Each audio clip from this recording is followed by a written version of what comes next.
Hi everyone, I'm Andy. Hi everyone, I'm Amy and we're Tales from the Heart. Thank you for joining us again for Folklore Thursday.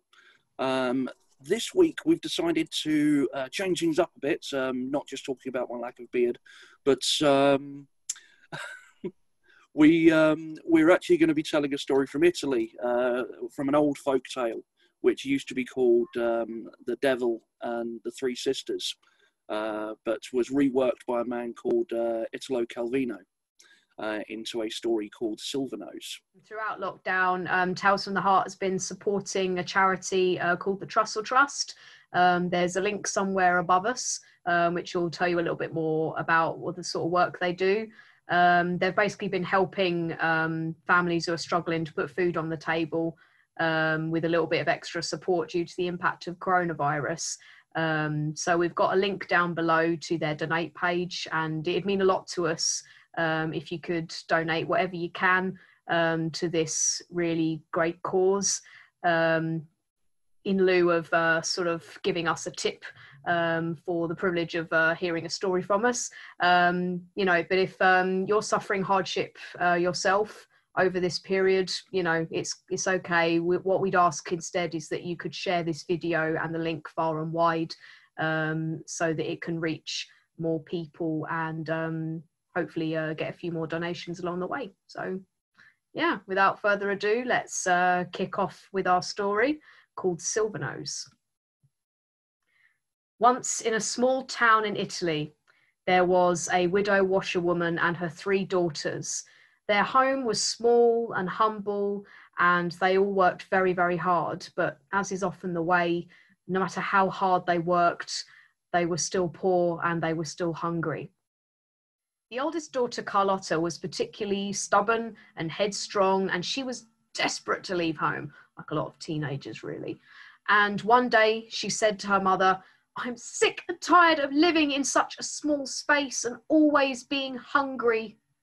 It's got so bad that I will even consider, yes, I will even go and work for the devil." "Daughter, do not say such things," the mother said. "Heaven knows what will happen to you." It was as if someone had overheard their argument that day, for a couple of days later there came a knock upon the door of their house, and the widow washerwoman opened it to find that in the doorway there was a wiry gentleman who was clothed all in black. He had unusually dark eyes, and he had a nose that was made of pure silver. "Good afternoon, madam. I understand that you have 3 daughters. I have need of a caretaker to run errands for me.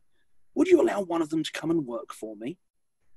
Now the washerwoman hesitated. This silver-nosed gentleman made her very uneasy, and she was about to make some excuse up as to why none of her daughters could accompany this man. But then her eldest daughter butted in immediately, so desperate to leave. I'll go, she cried.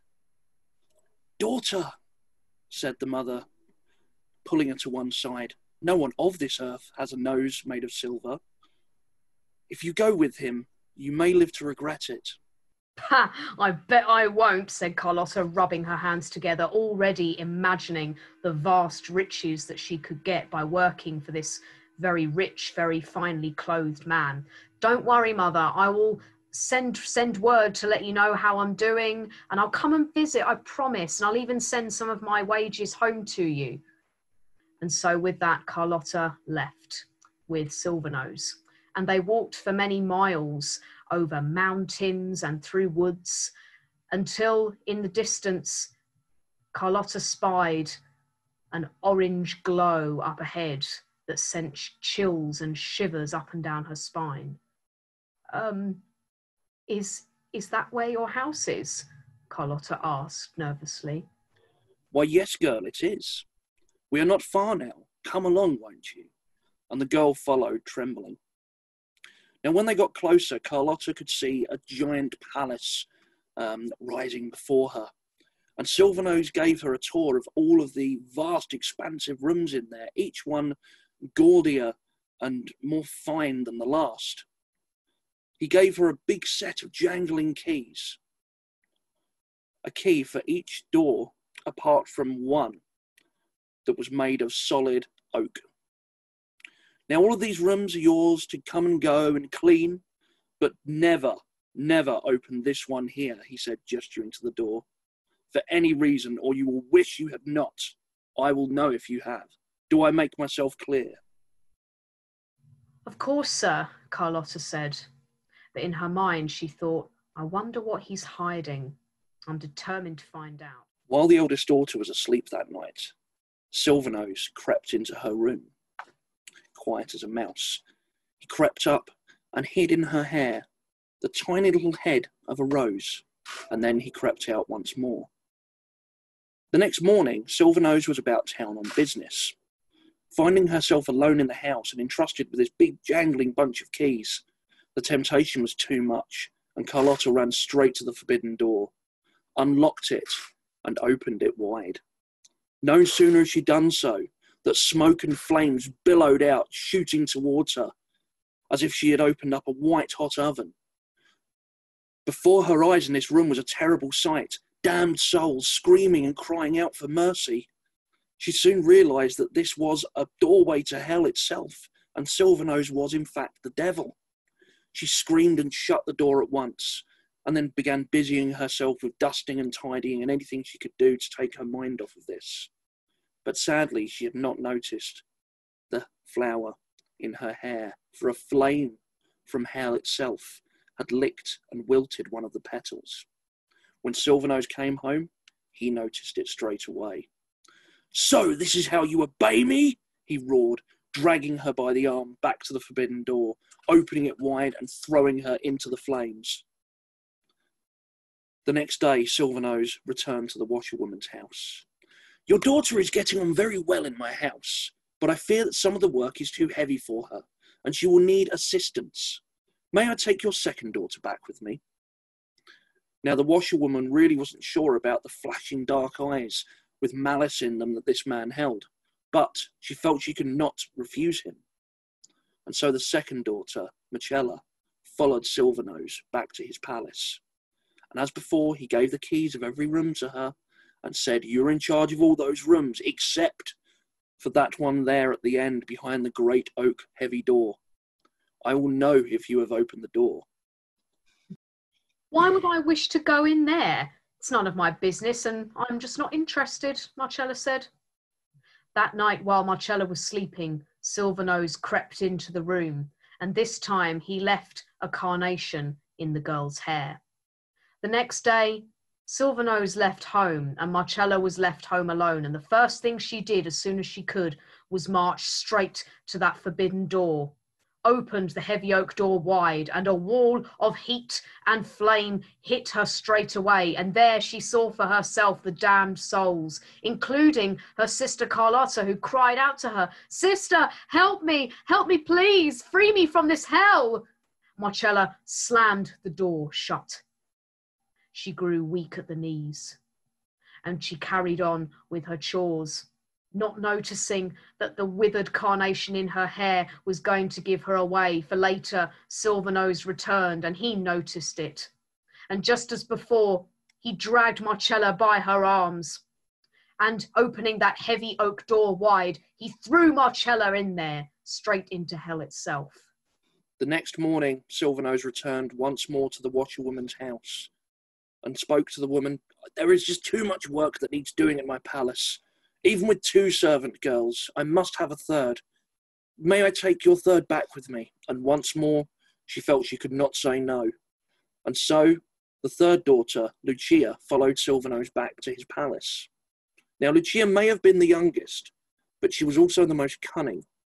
She too was shown around the house and all those expansive, wonderful rooms, and the last one behind the thick, heavy oak door.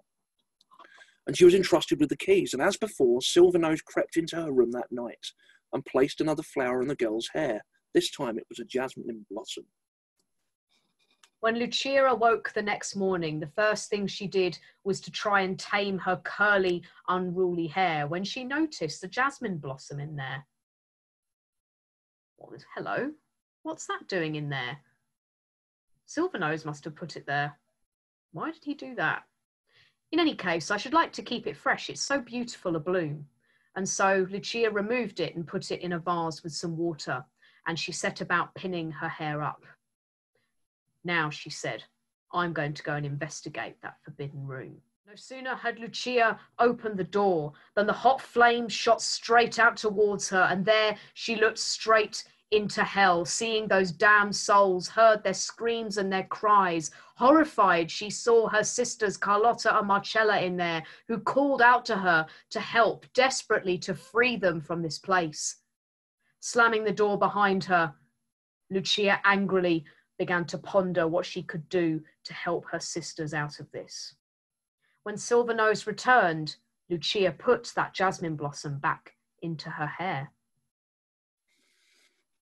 Oh, he said, surprised. It's still fresh. Of course. Why shouldn't it be? Why would anyone wear withered flowers in their hair, sir?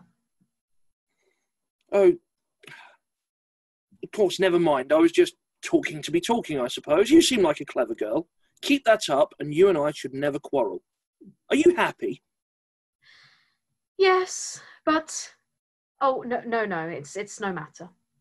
No, do go on. What is bothering you?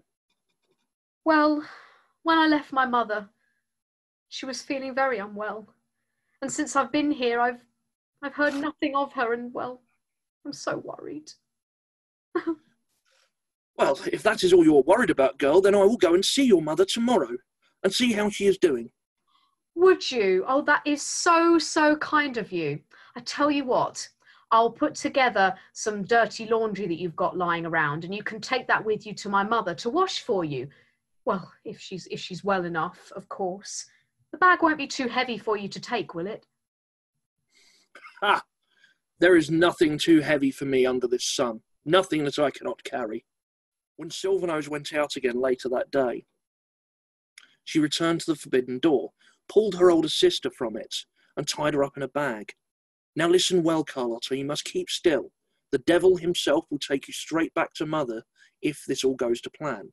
But whenever he thinks about putting his hand inside the bag, whenever he puts you down and approaches it, you must cry out, I see you, I see you. The devil returned, and Lucia gave him the bag of clothes full of washing and her sister, which he flung straight around his shoulder. My goodness, this dirty stuff is heavy. Well, it will be. How many years is it since you've had anything washed, sir? Do you promise you will go straight to my mother's house? You don't trust me? Certainly I trust you, more so because I have a gift. I have a very special power. In my mind's eye, I can see from great distances, and I shall know if you put the bag down on your way. Huh, of course, replied the devil, and soon he set off for the washerwoman's house. He did not believe Lucia's claim that she had special powers and could see him from afar. Silvernose said to himself as he got halfway there, maybe I should see if this girl isn't emptying my house full of everything I own. I should indeed check inside. And so he put the bag down and began to open it. I see you! I see you! By Jove, it's true, she can see me from afar. Whew. And he once more threw the bag over his shoulder and marched straight to the washerwoman's house. Your daughter sends you this bag of things to wash and wants to know how you are. As soon as Silvernose left, the washerwoman opened the sack and was delighted to find Carlotta inside. A week later, sly Lucia pretended to be sad once more. Oh, if only there was news of my poor mother. It would lighten my heart to know that she is well. And she sent Silvernose with yet another bag of laundry, this time with her sister Marcella inside. Silvernose carried her straight back without peeping inside, for as soon as he began to do so, he heard a voice cry out, I see you! I see you!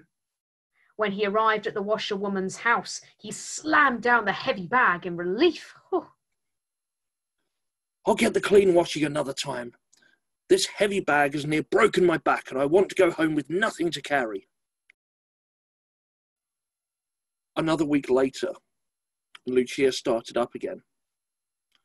Oh, I do wish I knew if my mother was alive and well. It's winter, and last year the cold nearly killed her. Oh. And by now Silvernose was sick and tired of carrying laundry to and from the washerwoman's house. But he had grown too fond of this servant, the only obedient one he'd had out of this brood of girls, to say no to her. And as soon as it grew dark, Lucia told the devil she had a nasty headache and suddenly an illness had come upon her. She needed to go to bed early and would prepare the bag of washing for him that night so he could straight away go without the need to wake her. Over that night, Lucia had been busy making a rag doll the same size as herself and roughly the same shape. And when it was done, she cut off her own braids and sewed them to the head of the doll. After putting it in her bed and tucking it up as though she were asleep, she closed herself in the washing bag. In the morning, Silvernose saw the girl snuggled down under the bed, cosy and asleep-looking. And he thought to himself as he made his way to the house, "She is so sick this morning. It will be the perfect time to check, to see if there's nothing else but laundry in there, to see if she is stealing from me." So he put the bag down and went to open the top when suddenly... "I see you! I see you!" cried Lucia. "Oof! By Jove, this time it's got her exact voice. It's if she were here with me right now. Even I better not mess around and joke with a girl like this." And so he took the bag up again and journeyed straight towards the washerwoman's house. When he arrived, he was exhausted. "I'll come back another day. For everything, I have to get home right away. Lucia is sick." And off he went. When he left the house, the terrified washerwoman wept and wept. Her poor daughter, would she ever see her again? Was she suffering now at the hands of this devil? When she heard a mumbling coming from the bag, she went to open it, and out jumped Lucia, and the whole family were reunited once again. They discovered also that Lucia had made off with great sums of the devil's money, and so the family were able to live in wealth and comfort from that day on. They also nailed a wooden cross above the door, and so from that day to this, the devil Silvernose kept his distance. Thank you very much for listening, guys. Thank you for joining us for another Folklore Thursday. I hope you enjoyed that. It's been a while since we told that one. Yeah, definitely. I think we told that one at a summer event where there were roundhouses.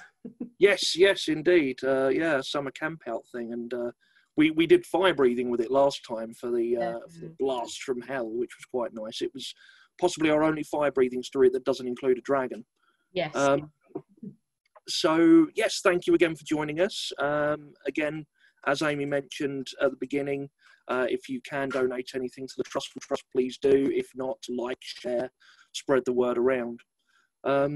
So, yes, I look forward to seeing you next week for another storytelling. Yes. Same here. Be great to have you with us once again. Don't forget to subscribe to our YouTube channel if you haven't already. We've got quite a big playlist now of lots of stories to keep you entertained.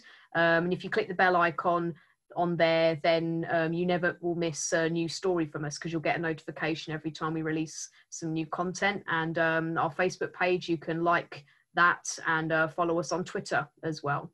We're currently in the process of trying to make some plans for some more physical storytelling, so watch this space for any dates that hopefully might come up, and even if not, or alongside it, some slightly different online events we're looking into doing as well. So yeah, we'll keep you posted. It'll be now with the guidelines, the newer ones that we've got in place, it would be so good to do something live again, wouldn't it? Absolutely. So yeah, until next Thursday, see you soon. Stay safe. Take care, everyone. Stay safe and look after yourselves. Bye. Bye-bye.